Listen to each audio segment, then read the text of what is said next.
move might make your head blow off. Hey, yo, it's a talk show host, Kana Lassiter. Join me for an episode of Relations, the most lit hour of adult conversation. Hold up, you know you can't forget about me. It's 51 Spade, alpha male G-O-D, one half of Relations. You wanna hear the truth? Can you handle the truth? It's where it's at, baby. It's where it's at, baby.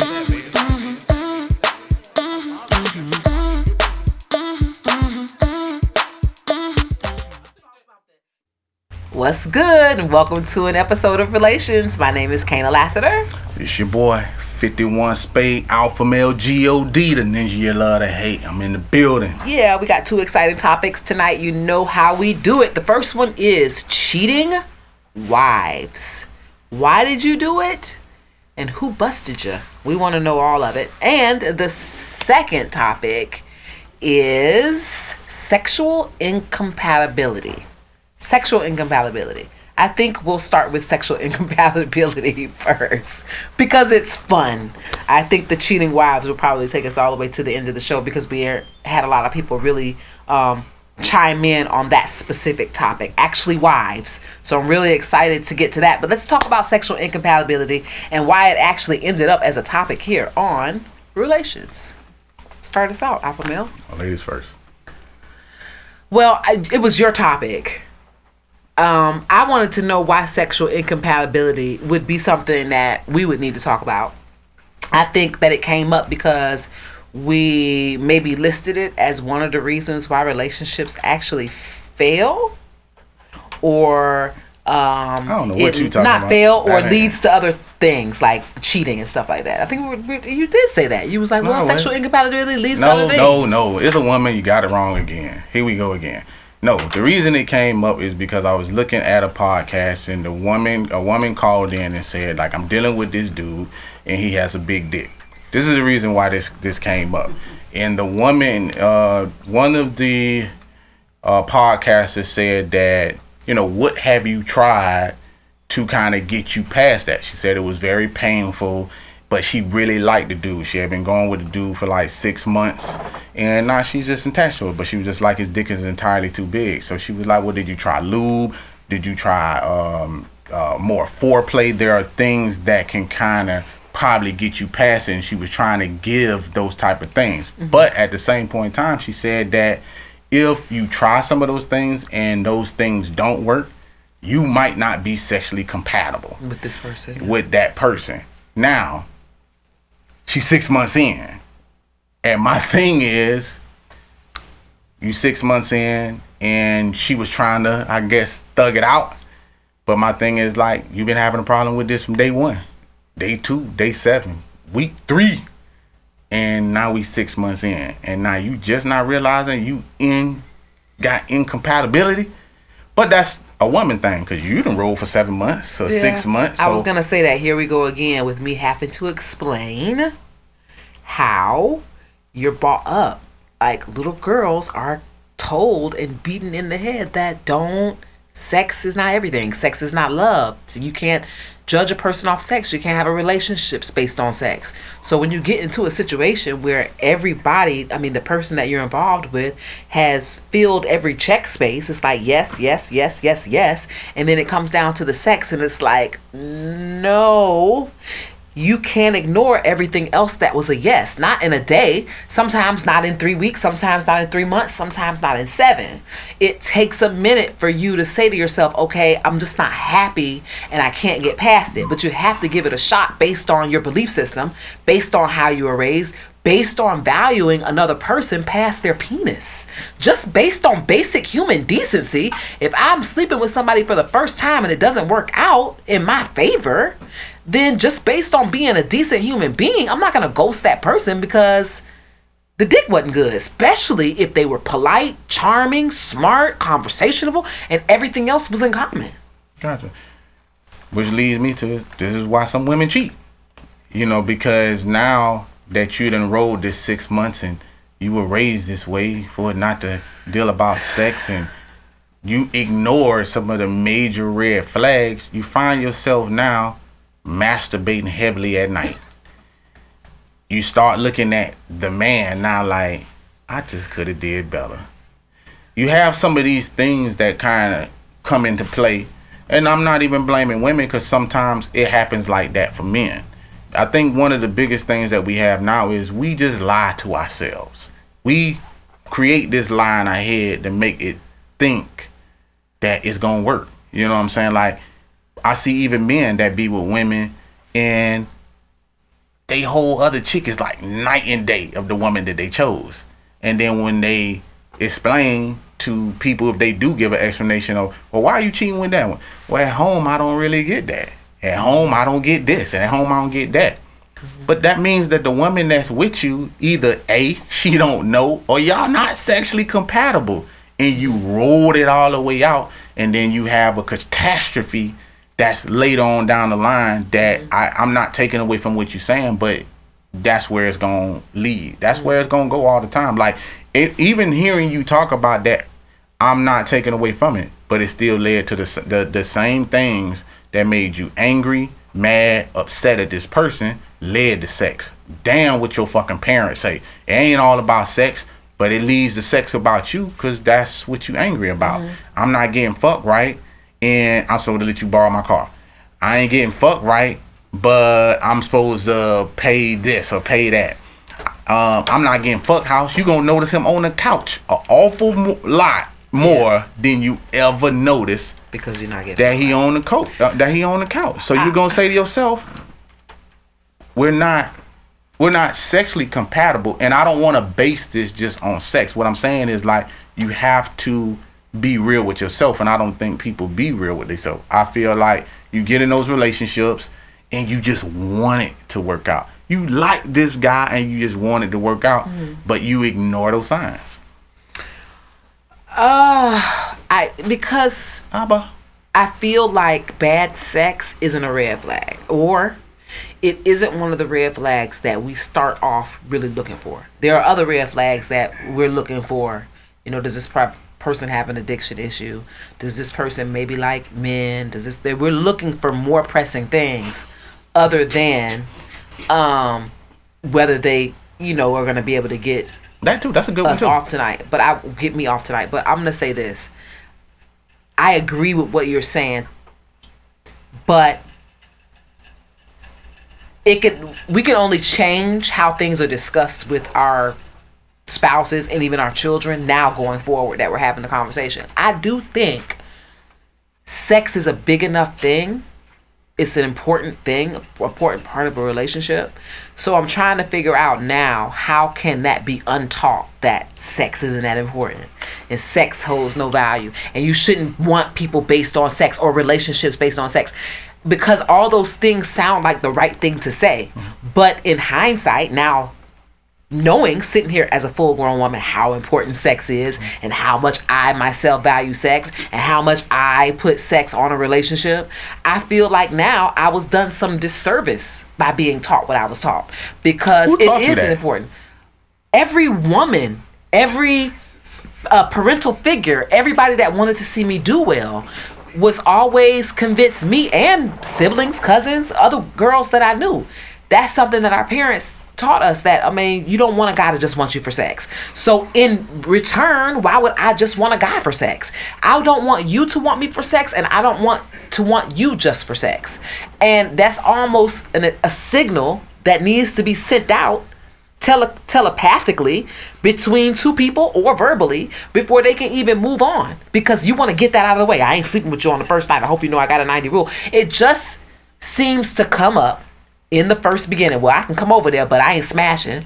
It comes up still now today. It comes up with the new women you talk to or the men you're talking to. You kind of want to somehow send out a signal that it ain't going down like that. I just met you. And that comes from the way that we have been groomed as young ladies. I wish we could undo that, but you can only undo some stuff later. And I think this is the beginning of the undoing. I'm not saying don't teach your kids that sex doesn't hold that much value, but I'm saying teach your kids that sex holds value. It's just in a way that it needs to be delivered. I don't have children, so I don't even know a way that I could communicate what I just said in a way that would make sense.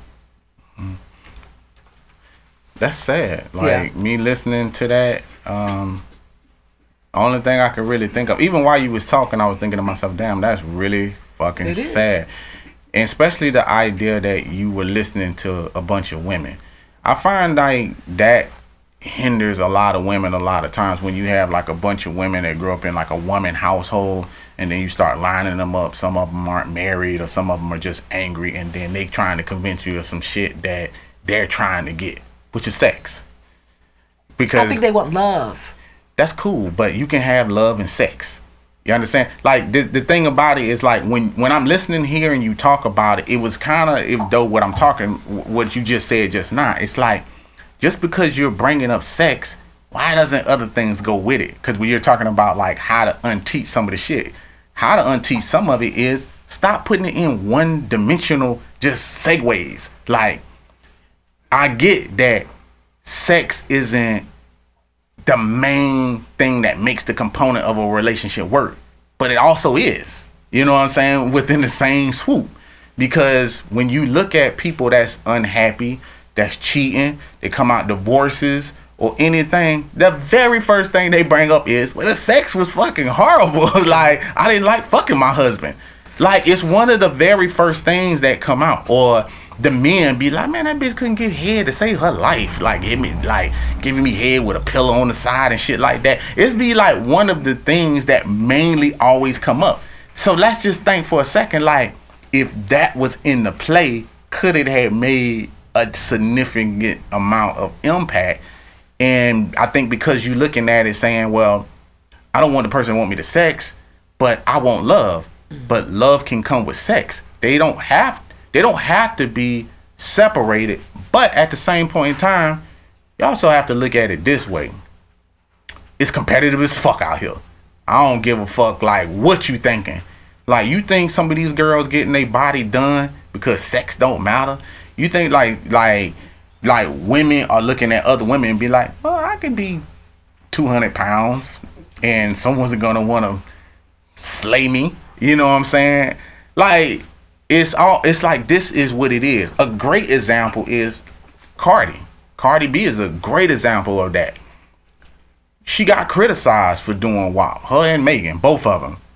And she like, if I was rapping about politics, y'all wouldn't get no fuck. I wouldn't sell no records, this and that. People are in the closet freaks and then act like that's not what it is. Yeah. Like, half of the TV shows deal with sex.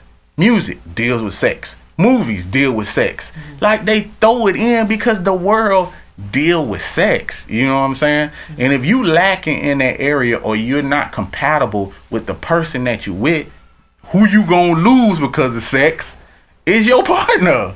Like, it just is what it is. Like, when you have, let's say you in the house, if you upstairs masturbating and your man is downstairs masturbating, there's a problem. Because you both can get each other off. But y'all both like sex. And it deserves its own topic. There's a breakdown in communication, starting from the parent all the way up through high school to these relationships that we get in, and now we don't want all the value to be sexually. So the communication is just off from get-go. But I get where a mommy would take her daughter and say, you're more than your vagina, and you are more than your breast. Mm-hmm. And when a man talks to you, he shouldn't have his eyes on either one of those. Mm-hmm. Let me ask you a question. What do you feel about the women who raise their daughters to be trophy wives, and they give them away, tell them to basically, listen, you gotta. I think that there's a thin line. I think that there isn't a thin line, but I think there should be a thin line between, hey, sex isn't everything, and hey, what you got is worth $1 million. You're walking around with $1 million in your pants and you can have anything you want. I think there should be a healthy medium on both of those lessons. I wouldn't down all those mothers. They're setting their kids up for the real world. In the house, we love you for more than your vagina and your breasts. But out there, that's exactly what they're going to love you for. And you need to use that for your advantage, because I can't send you out so eager and with so much hope to change the world. I love that about you, but it's not going to happen. You can't change everybody. You can only control your own situation. So let me send you out with a full deck of cards and a toolbox and empower you with the information that your vagina means the world to everybody out there. So this is the way you handle that. And that's not what's happening. I still haven't been able to have that conversation with my mother. And I'm in my 40s. Because y'all, I think, like I said, is women, y'all lie to yourselves. You ever watch a bunch of guys that's around? We don't hide our sexuality from other guys. Like, we love pussy. And when we around each other, we talk about pussy. And when you in the locker room, we talk about pussy. And when we see a whole bunch of women, we talk about pussy. But do you talk about pussy when you're on the phone with your dad? And did you talk about pussy when you went home from school with your dad? That's what would make you a strong, managed individual. It's different stages in that. You can't talk to your dad while you're 17, 16, because it's going to become an inappropriate thing. Because if a dad is being really real, it's like, we can't talk about that, son. Like, you know what I'm saying? Be fucking. But the flip side of that is, and I hate to go here, but I will go there.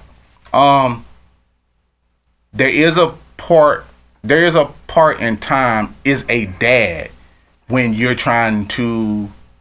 want acknowledgement that your son isn't gay, or does he like women, or this and that, and then you kind of want to know, is he a chip off the old block?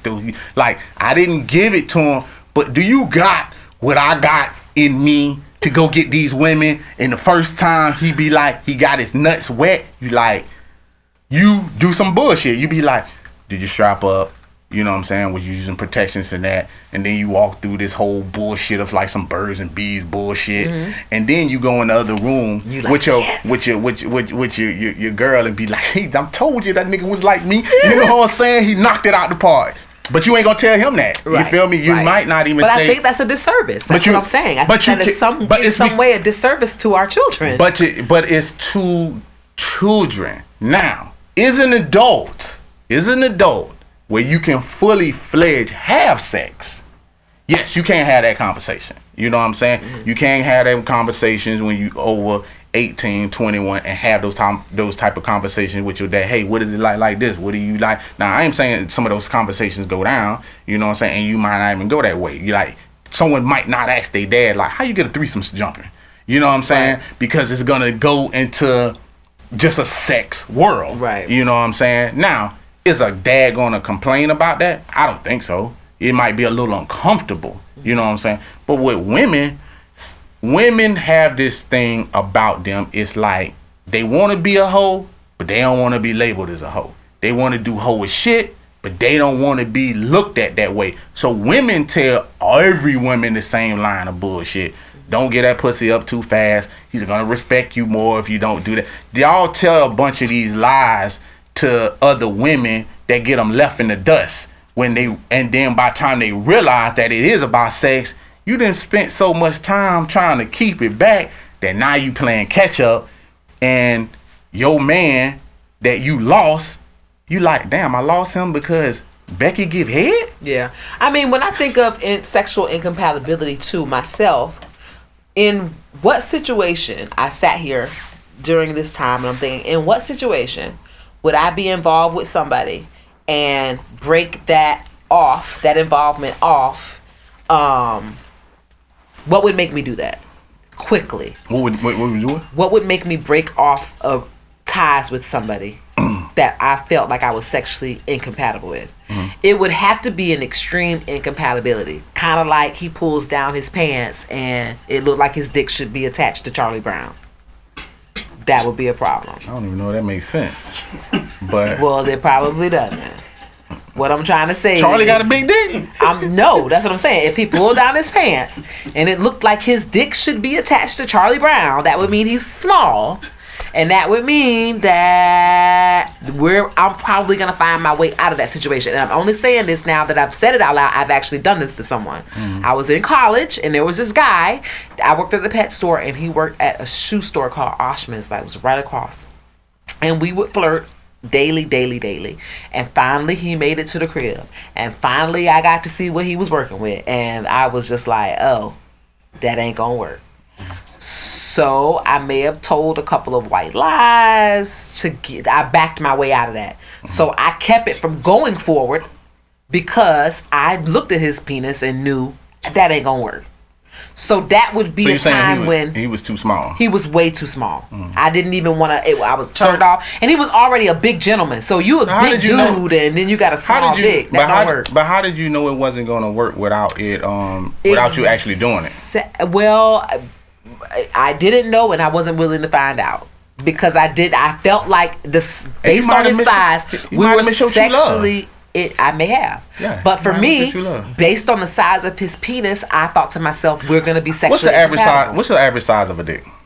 I feel like average is average is about 7 inches, right on the money. 7 inches. 7. That is incorrect. The average size of a dick is actually 6. Okay. And if you put that on an average man, I think I'm a big man. See the size of my hands, so everybody see that. 5 ain't in the domains of this shit right here. That's probably this. Right. That's probably that right inches, there. Yeah. And I could stick this in your pussy right now and make you come. But I'm trying to show you something. Like, you ran from something, and I'm not saying that. It's just like what tripped me out about this shit right here is like women often say what they can't do. Like, not even trying it. And it's like a catch-22 for y'all sexual experience in men. It's like women say, well, I don't want a big dick. So you'll look at someone small and say, hey, that won't work. But then you'll look at someone big and say, that won't work either. But you'll try the big dick, but won't try the small dick. This is my confusing shit that I'm trying to understand. Because in both scenarios, you say, that won't work. But the small guy, you ran off. But the big dick, you'll try. Stretched. Okay. That shit is crazy. It is. I mean, I'm not finished with running you because I certainly rather try a big dick before I ever try a small one. So I can't disagree with you. So you rather be in a wheelchair than walking right? Got you. It's like this shit is like bananas, man. That's why I said like some of y'all choice factors, because the reason I'm bringing that in is because that is what the chick was talking about on the show. She was like, I'm dealing with this dude. His dick is not what I'm used to. It's entirely too big, but I want to stay with him. And she's trying to figure out a way to stay with this big dick that she can't handle. I feel bad for her. You know what I'm saying? But even on the show, the girl said, well, when you having sex with someone, and let's just say it's for the first time, you haven't really got to some of the sexual places that you can actually get to with a person. So the reason I'm not, even though I gave that example, is what I'm saying is like you didn't even really give him the opportunity to get to some of those sexual places. I mean, he could have ate your pussy. He probably did. I let him do that. But oh my goodness. That's what he could do, but he definitely could not stick it in. See what I'm saying? Like, this shit is like super nuts, but sex ain't everything. You understand what I'm saying? Like, this shit is like so far gone down like Alice in Wonderland hole. Like, this shit be making like no type of sense. So you let him eat the pussy, but I already saw his dick, but knew you weren't gonna let him fuck, but let him eat the pussy. Am I getting anywhere close to this right? Yeah. Oh, I got this exactly right. Yeah. Okay. But the person you look at with a big dick, you still saying that won't work, but he can fuck. Now my question is why? I feel like my chances on coming are greater with the bigger dick than my chances of coming with the small one. And my chances are 100% if he ate me out, so I'm good. But how do you know? But my question is, have you tried a dick his size before? Nope. So how would you know it couldn't have made you come? I didn't want to know if it would make me come. I don't want to imagine someone falling in.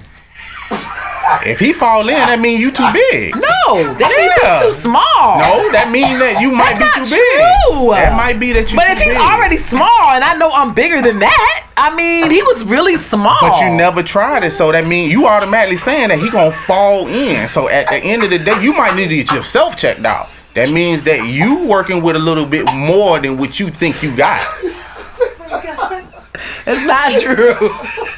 Black hole anyway? It's not true. That's not what that's not even at all what I'm trying to insinuate. I'm not saying you trying to insinuate that. Of course you're not going to try to insinuate the black hole. What I'm saying is that's what's going on. Because my thing is like this. If you really felt like you were small, I'm just going out on a limb here. If you really felt like you was small, there's like women that I know that be like, a tampon hurt me. I don't like doing shit like that. So you see a dick that's like smaller, but you naturally was like, well, nah, he gonna fall in this. But that means that you're thinking about yourself. No, I'm just thinking about that's not gonna fill me up. I like girth. Exactly. That's what I'm trying to say. I like girth, and so if you can look at a dick and say, I've seen skinny dicks that I wouldn't fuck, long and skinny that I'm like. But when you saw when you saw it, was it hard or was it big? I mean, was it hard or was it soft? Hard and skinny. Yes, it was already hard, erect, and it was skinny, and that's no girth. It's not gonna do nothing for me. I don't want somebody to just poke my fucking uterus. Like, fill me up, hit my size. But how is he gonna do that? You haven't even gave him a go. I'm good on the go. I'm good. I got you. I started off saying that I would want to spend time with somebody because I would want them to know you are more than your dick to me. Mm-hmm. But I did have that happen where I looked, and based on the way they looked, I just felt like I wouldn't have been pleased. Mm-hmm. So I just didn't take that chance. So was you pleased? So was you pleased with the big dick? Eventually. The biggest dick I had, I was not pleased with it. The largest man that I've ever been with, it was very painful. I was not into it. Never went back and did it. He got it one time, never got it again. I didn't even get wet. Okay. It was just unenjoyable. So the person with the big dick got a shot. Yes, he got a shot. And then the person with the little dick didn't get a shot. Yeah. But the person with the big dick I had more history with. So that had a lot to do with it. But did you come? No. Okay. Because that, at the end of the day, you said that what I'm going for is the fact that I can come. So even though you went the bigger route, you still ended up with no coming in a body. That's true. And this is the problem that I have with a lot of women a lot of times, because women think that body counts and all this shit don't matter because y'all making these irrational decisions. Did you just say irrational? Yes. Irrational. Well, I mean, I can't call it anything but irrational because I'm like, it's not making any sense to me that you would try a big dick that didn't make you come, but won't try a small dick to make you come. I can explain that, but it's not gonna make any sense to you. I said I had. It don't make no sense to nobody. The person with the big dick, it wasn't about convincing me to have sex with his dick. It was convincing me to have sex with him. I wanted to have sex with him. It was not about his dick, but his dick happened to be just too big and too uncomfortable. But I had sex with him. For him. Mm. But his dick is him. His dick is not him. No, because if do you know men? Because I'm saying is I didn't like him. I've known how big this man's dick is for a long time. I've never wanted to be with him. But one day, this is when you laughed and said irrational. But one day, you made an irrational decision, since you called it that, and said that, well, because I known him and I wanted to fuck him, that I'm gonna try this, even though you know that y'all are not sexually compatible. And we weren't. And I knew that. Exactly. And then you know you're not sexually compatible, but try it anyway, and then throw away a friendship, getting to know the however many years that y'all known each other in the whole nine, put yourself in a situation, another body, and got nothing out of it and didn't even come. It's true. I mean, if you're gonna put it like that, then knowing that ain't you're no other way to put it. But I made two. But the thing is I did the same thing in the little dick situation. I made a good choice. I felt like we were sexually incompatible. I should have done the same thing in the big dick situation, saying, okay, we're sexually incompatible. I just didn't make the right choice the second time, but I didn't make the right choice based on me knowing the person, kind of like the podcast you were listening to. I liked him. She felt the same way. I like this guy. His dick is too big. It's really uncomfortable, but I like him. I was in that same headspace. I like him. He's a really good person. I like him. Even knowing that this is going to hurt me. We're sexually incompatible because I knew he had a big dick. I've stayed away from his big dick all this time, but I just like him, and that made me try it. But that is also saying to someone, I value you more than your dick. If I would have said, you know what, I like everything about you, but I can't fuck you because your dick is too big. That I think that is traumatic to somebody. Well, goddamn, I check all the boxes, but you won't fuck with me because my dick is too big. Just like the guy that's gonna say, hey, I checked all the boxes, but you won't be with me because my dick is too small. Both of those are bad. Both of those don't feel good to even say. I'll be honest about that. But you still did the same thing because you fucked him, and then after the fact was like, well, your dick was too big. Because I'm quite sure that y'all had a conversation about it. So it still comes back to him saying, I am my dick. Thank you. And what did I say beforehand? He is his dick. See how simple this shit is, women? Like, send all your requests to spadeperry@gmail.com. I will give every answer that y'all are looking for when you need honest answers. Not bullshit. Not saying that you gave bullshit. I'm just saying you gave your reason, and I'm not saying that those reasons are wrong. I'm just trying to show you that if your parent or your mama and them would have been like, listen, it's about sex. You know what I'm saying? You might have came to a little bit closer grips that this shit boiled down to sex to make shit go. To make, relationships go and go further in relationships and make shit go. Because the one standing still, even though you like him, what stopped you was the sex. Because y'all are sexually incompatible. You see what I'm saying? Yeah. So don't just grab another body just because. You know what I'm saying? And even with her, I feel like 6 months in, they were trying to give her ways to get around it. You know what I'm saying? Hey, sometimes when dicks are big, it's the friction that's kind of making, saying that part probably more sore. Won't you not be scared to say, hey, let's get some lube. Let's do a little bit more foreplay. Because that's another thing, too. When you get a little bit more into people, you're going to do more shit than you actually will do. Like, I don't think women just get with dudes and be like, let me suck your dick. You know what I'm saying? On the first night or y'all first encounter. I'm not saying they don't do it. I'm saying they don't give you their best. You know what I'm saying? On the first night. Maybe they do, maybe they don't. You know what I'm saying? But I'm not expecting the best head that you give on the first night. Right. I feel you gonna hold back a little bit. Yeah. And then you gonna get to the Cookie Monster syndrome. Right. After I've known you a year and now I want to eat your balls. Not a year. Not a year. I ain't say nothing like that. I'm talking about 2-3 weeks down the line. 2-3 weeks? Yeah. God dang. Yeah. You're gonna start getting you're gonna start getting best at you're gonna start getting your best at later on because you're getting more comfortable with the person. Yeah, of course. So you're not gonna necessarily be eating pussy on the first time that you see him and all that type of shit. Like you ain't gonna just bring out your nasty meter. You know what I'm saying? Yeah. You're gonna hold that back, hopefully a little bit. You know what I'm saying? Like I don't jump off of dressers the first night I meet them. Right. You know what I'm saying? I save that for 2-3 weeks. You know what I'm saying? Then I jump off the dresser. So that's really how it goes sometimes. So I feel like they were trying to talk to her and convince her that even though you having that type of pain, have y'all started doing some of these other things that would make it not as painful. And even though they were 6 months in, it seemed like it was like bing, like yeah, I haven't tried the lube, I haven't tried the butter his balls or whatever the case may be. Like she hadn't done any of that shit. Right. She hasn't given the old full college try, and neither have cheating wives, so to speak. What happened to make you cheat, and how did they find out? And I use that segue because usually when you talk about a person that has cheated, whether it's the man or the woman, you always ask the question, what did you try? Did you try to fix it before you exited the relationship? And what did you do? Did you try new things? Did you go to counseling?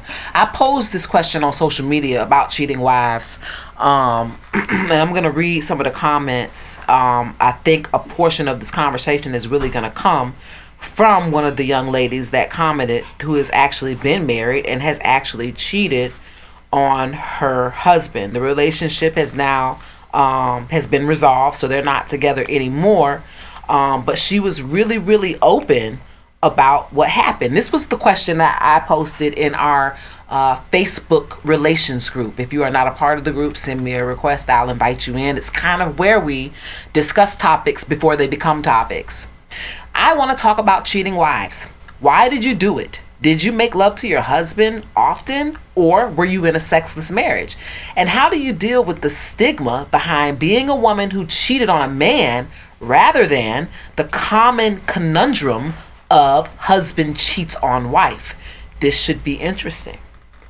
And it is interesting because most of the time you do hear stories about cheating, but it's about the man cheating on the woman. Our first comment was, I don't think women would be honest about cheating if they did. So let's just tackle that first. Are we hearing a lot of dialect between women and men, or women and women, or men among themselves about cheating women? Or being a wife that cheats? In the last segment, I brought up a point where I said that women don't like to be looked at as hoes, doing hoe shit, or doing any of the above. So I don't really feel that women would ever admit to cheating, even if they caught dead to rights. The problem with that is it puts them on this lower pedestal where they have to be looked at as like, oh damn, you cheated? You know what I'm saying? Because it's more expected for men. Mm-hmm. So no woman is gonna just outright be like, I cheated. And when they are caught dead to rights, they start, in the last segue of the show, what I was saying was they start moving goalposts. I was already out of that marriage. I already wasn't mentally invested into it.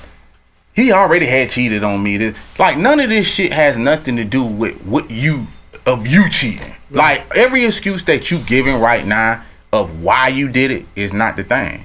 It's you cheated. Not if your husband cheated. Not if you was mentally checked out. Not if he wasn't doing this. But these are all reasons why I did ask, why did you do it? This particular commenter says, my experience came at the end of an emotional exhaustion and my husband not giving a fuck. There are so many stigmas, double standards when it comes to men and women that I could care less what they are. Sex had very little to do with my reasons. It was 100% about the lack of support, respect, and appreciation. Which is what you're saying. You're saying, oh, now they're coming up with ways to justify. But these are the questions that I asked. What pushed you that direction? If someone has total disregard and disrespect for you, I'm assuming that the sexual connection is going to be lost. You're not going to be attracted to somebody who disrespects you. You're not going to be attracted to somebody who doesn't appreciate you. So you're going to very rarely probably end up in a situation where sex is even a possibility. So if you're in a sexless marriage, that's why I ask, are you in a sexless marriage? In most cases, disrespect leads to no sex. Disappreciation leads to no sex. So you end up having attractions for other people. I can totally see where you can fall out of a friendship and a mutual respect for your spouse, and that will allow you to let someone infiltrate. Disrespect? So I'm at home and you calling me bitch, you won't help me clean up nothing, you like, bitch, fuck you. Of course I'm talking to Larry at work, because Larry tells me I smell good, and Larry's being kind to me, and Larry bought lunch, or Larry pulled out my chair. I can go home with my husband, he calls me a bitch and doesn't say 2 words for me, but I go to work and I'm treated like a queen. That's gonna create an atmosphere for cheating. And I think the strongest woman might fall victim to that. Sounds good. My thing is, if you're out of love and you're out of this space where you don't look at your significant other is giving you respect, you don't like them, you despise them, just get a divorce, man. Like, my issue is not really the reasoning of say, hey, stay in this marriage because you getting disrespected and shit like that. My thing is, why are we in this motherfucker lying to each other? That's my issue. My issue is, if you done with me, bitch, be done. Be gone. You know what I'm saying? Don't be in the house with me doing no shit or no shit like that. Since we talking about women, that's my thing. Because they're going to say, but I don't classify it as cheating. That's my issue. Cheating is cheating. I don't give a fuck about the fucking reasoning. The reasons of what you're talking about doesn't clarify whether it's cheating or not. Just because you mentally checked out don't mean it ain't what it is. Like, I can't go into a store and give somebody $1 bill and say it's $100 bill. They gonna say it's $1 bill. You can't do that. So cheating is what it is. Whatever excuses that you giving or whatever the case may be, that's fine. And this is for women that's saying, I don't consider it cheating. That's my issue. The ones that own up to it, I'm cool with that. If you be like, yeah, I cheated on his ass. He was punching me upside my head and he was doing all this type of shit and he was fucking everybody else and I said, fuck that shit, I'm going to cheating. Not, well, I was in an emotional place and I just wasn't receiving support and I wasn't doing this and that. And you turn around and say it wasn't cheating? That's what I have a problem with, because that is cheating. I don't give a fuck what he doing. If you want to leave, then take your ass out the door. Nothing stopping you. Ain't nothing stopping you from sitting on that dick over there. Then take you and the rest of your shit and go over to Larry's house. Right. Just go Let ahead him hook up your cable. Real shit. I'm there. Now, I did ask her, I said, thanks for sharing. I'm definitely reading this comment on the show. Does he know? Or did he find out? Her answer was he did find out. He sensed something was off after a while, but we were on the way out of our marriage. Mm-hmm. At the time, he took little responsibility for his part and why our relationship was where it was. I'm not a cheater at my core. And if I was emotionally checked in and interested in saving what we had, I would have never cheated. Gotcha. Not excusing what I did because it was wrong, but I was so tired of being disregarded. To give context, I was working a full-time job, getting my master's degree, nursing our newborn baby daughter, and taking care of house things. He went to work and did close to nothing else related to our household other than typical man duties. I talked and I pleaded until I was blue in the face, and although promises were made, they were not kept. At this point, I felt that this was an active rather than passive disregard or disrespect. He was actively disrespecting her. He wasn't even passive about it. Mm-hmm. He actively just chose not to participate in their marriage. Mm-hmm. I mean, I would have to know more details into what she considering disrespectful. Because I keep hearing you say that word disrespectful, but my thing is, I'm just gonna show you something. When you were reading that, I'm listening to you talk about it. But the thing that she said that kind of threw me off the most was he worked and he did like man duty, he did like man duty shit, but nothing else for the household. But I don't know what the fuck that means.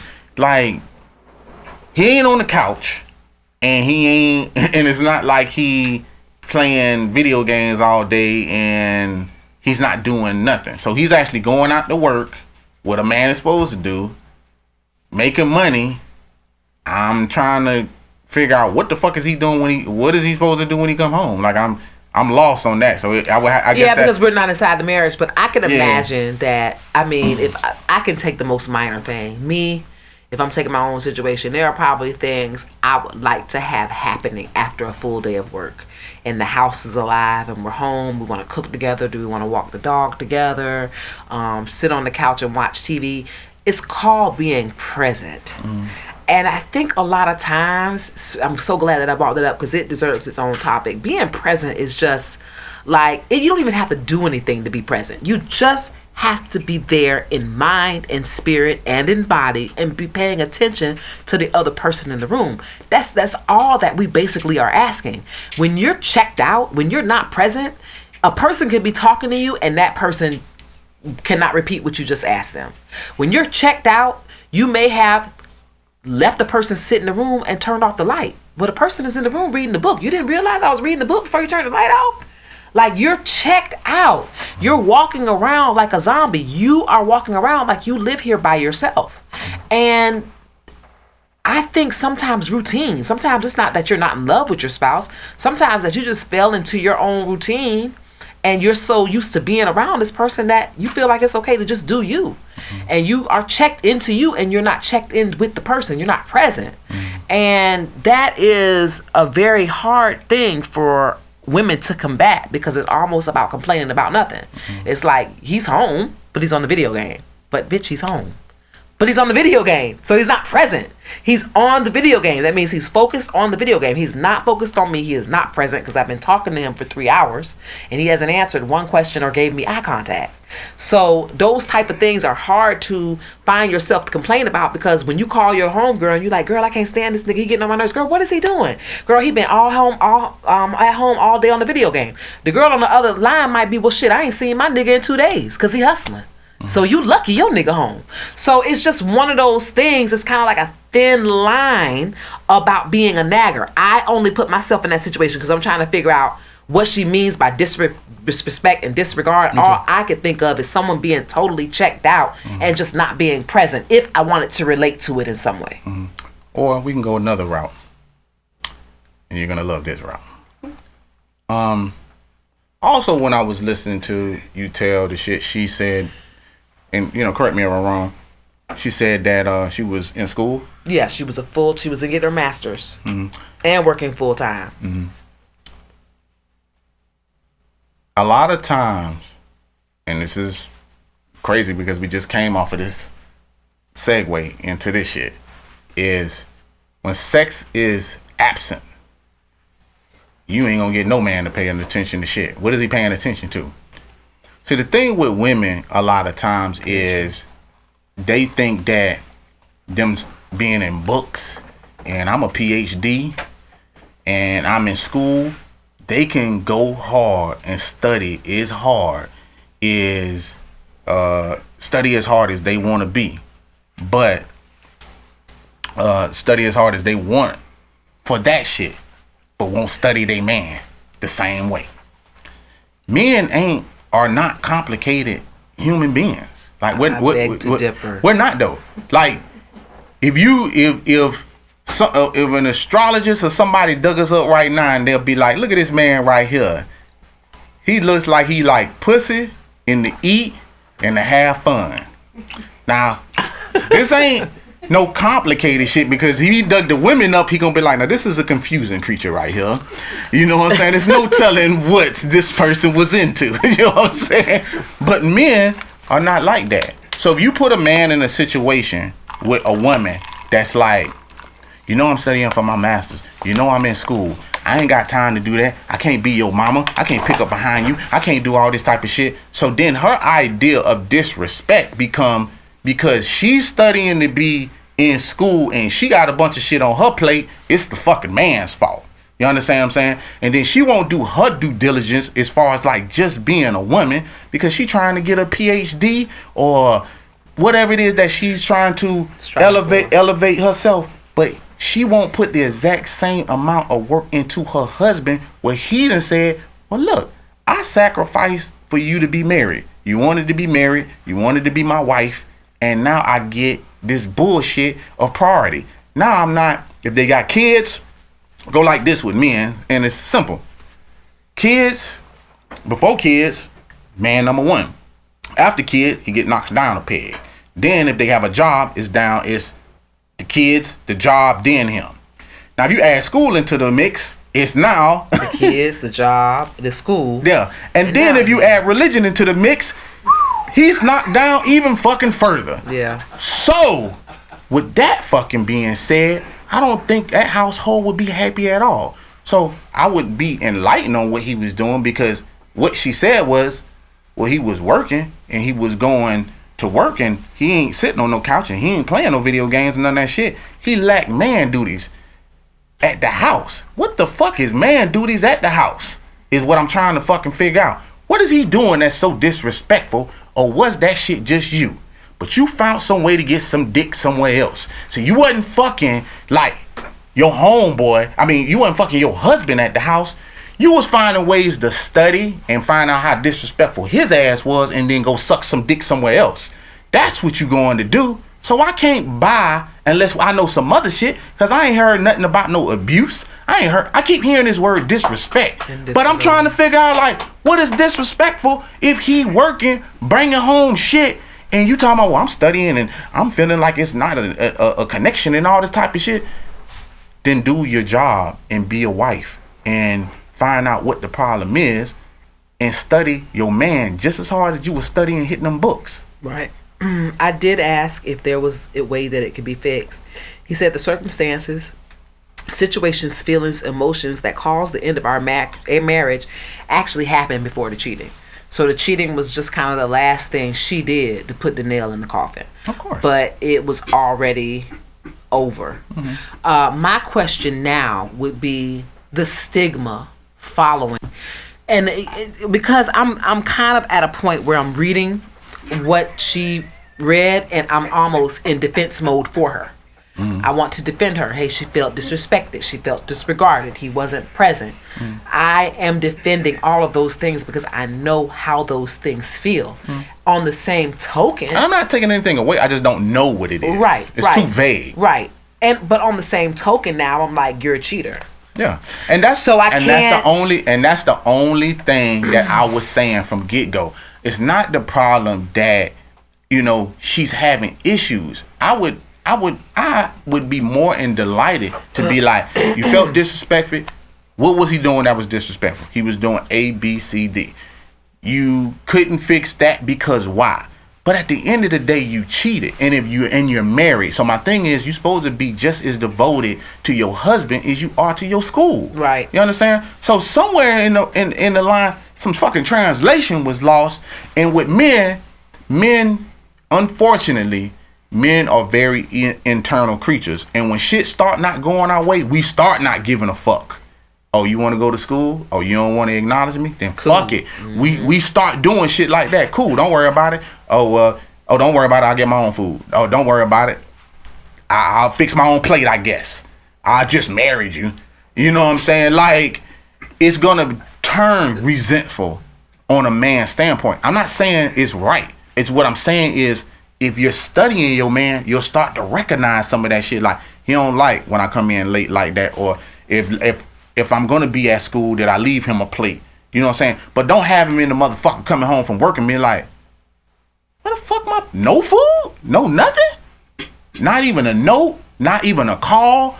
Look, I can't get there. I'll just order something for you. I apologize, this and that. Like, it's ways to work on shit. But if you acting like you don't give a fuck, he gonna act like he don't give a fuck either. Yeah. And I think I've met people who have actually been in divorce, and talking to both parties, they both regretted divorce. They both don't want to be in the divorce, but both of them have said too much and done too much to even go back. Yeah. And cheating is definitely one of those. And when she said, I'm not a cheater at core. Yeah. And I felt bad because she's still gonna face that. She's stigma. Still living that lie is what my issue is. Like, wait, before you make the comment, I want you to think about what she said a little slower. I'm not a cheater at my core, meaning she does not look at herself in the mirror and say to herself, you are someone who cheats on your husband. That's cool.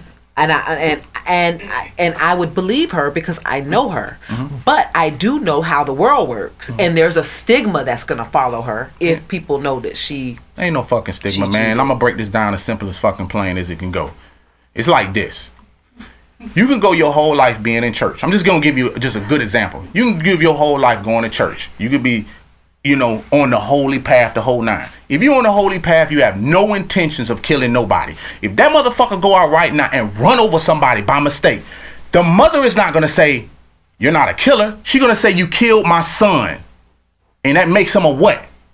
It's not, he ain't no killer at core. No, but he's still murdered someone. Yeah, it's true. They don't get no simpler than that. So don't tell me you ain't no fucking cheater at core. I do this, man. Oh, whatever.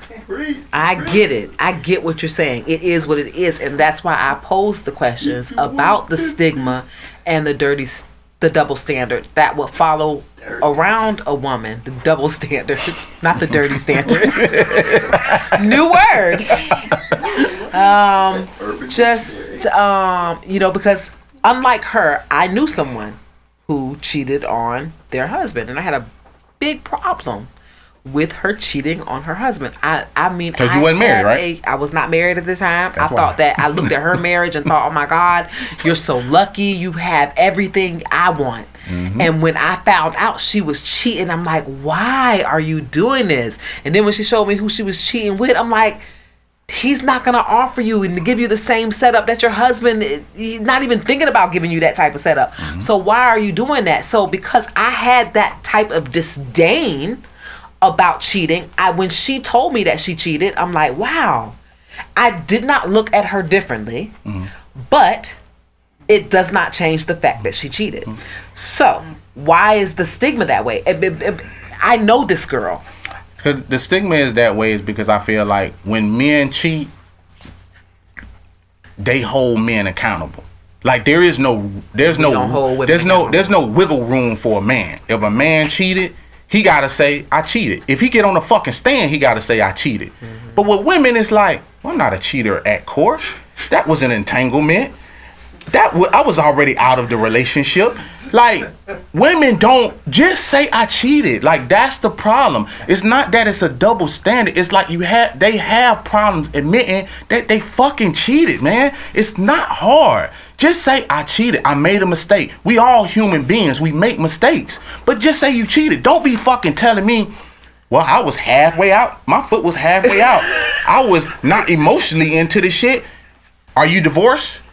No. Has the papers been signed? No. So when you fill out the paperwork, are you still married or are you single? You're married. So you cheated. Period. I get it. I definitely get where you're coming from. And like I said, I had that same feeling, but since I knew her and I believed that she was totally disregarded and disrespected, I had some empathy. However, I did not have empathy for the girl that cheated that couldn't show me why. She couldn't say, I'm cheating because of this. I feel her saying, Kana, I cheated because A, B, and C. And those reasons are only valid to me because I can relate to them. I know how it feels to be disrespected. Gotcha. I know how it feels to be disregarded. So I have empathy for people who are disrespected and disregarded. But if you was married, what would it take for you to cheat? This is just plain Jane question. You're married. What would it take for you to cheat? That you consider why? Because I don't believe in cheating. And I don't believe in breaking that type of marriage vow. Okay. But someone that tells you that they would disrespect it, you giving them the pass. It's not a pass. It's empathy. It's empathetic. It's not a pass. It's just that I don't feel like she should be labeled with the scarlet letter. I think my friend who cheated on her husband for nothing should be labeled with the scarlet letter because that's someone who just cheats. Of course. She just likes dick. This woman was hurt, disrespected, and disregarded and ended up in a bad situation. I don't know if she a Christian woman or whatever the case may be, but at the end of the day, she got in front of God and said, do better or worse. And the thing about that shit is sometimes it's worse. It ain't always going to be good. So if you got... I think it's worse a lot. That's cool, but you signed up for that. Yeah. You understand what I'm saying? Mm-hmm. Like, you signed up for it. So if you decided to get married and it got bad and you just checked out, I'm saying check out all the way. Mm-hmm. Just go ahead and sign the papers. Goodbye. Pack your shit. Just move on out and go with Larry. And let him hook up your Katie. That's all I'm saying. So you just saying admit to yes. The fault. Yeah, like my thing is like just admit. Don't be trying to give me don't be trying to move the goalposts and wiggle around talking about, well, I'm not a cheater at core. And you know, like nobody is nothing at core sometimes when it comes to certain circumstances. Mm-hmm. But things come up and it makes you who you are. So guess what? Now that she cheated that one time, it'll be easier for her to cheat again and again and again and again because she already knocked the first one out. Mm-hmm.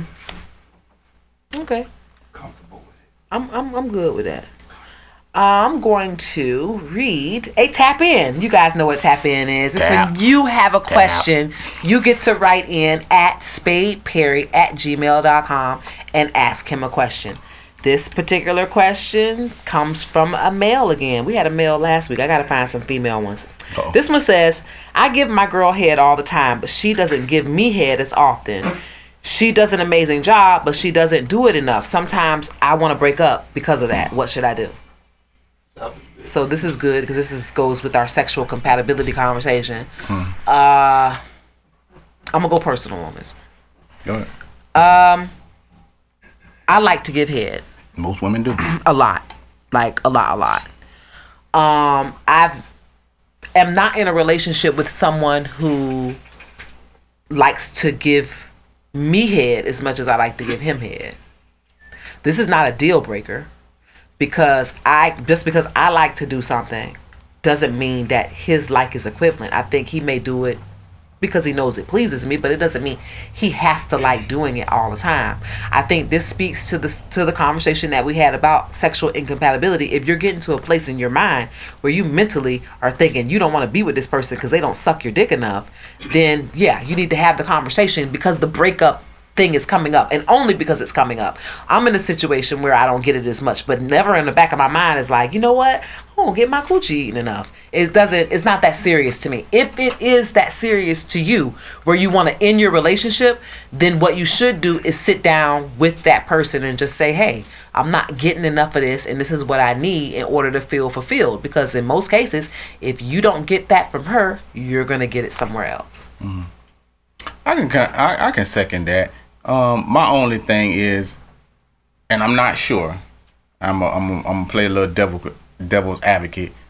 Sometimes when you on the brink about to break up with someone, that means you done found out some shit that you don't like, that don't make sense to you, and it don't measure up. So for instance, like if you find out that your girl is a headhunter, and like you said, she likes sucking dick, and she like doing those type of things, like, but she won't suck your dick, it's gonna make you feel break you a certain way. You know, like, well, you was sucking your ex-boyfriend dick all the time. All the stories I've heard, you was in the car giving head and upside down giving head, and you know what I'm saying, giving head in triangle style, sitting style, and everything else. But I got to beg for head. You get what I'm saying?